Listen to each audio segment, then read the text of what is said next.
baina bakarrik ezin duguta, behar dugu denon laguntza.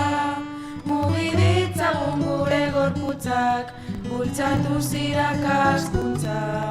Denok borrokan segituz gero, gaur hasiko da iraultza. Mugi ditzagun gure gorputzak, bultzatuz irakaskuntza. Denok borrokan segituz gero, gaur hasiko da iraultza. Horren beste azterketa soberan, errebalida lekuz kanpo, gutxi batzu jarrita nahiko. Notak egiten dute behera, irakaskuntzana bermatu beharra, aurrera jarraitu nahi eta ezin sinistu. Gobernuak ez gaitu errespetatu, haiek dira berritxu, hitz asko esan baina gutxi bete, bakarrik falta egitea euskarari kalte.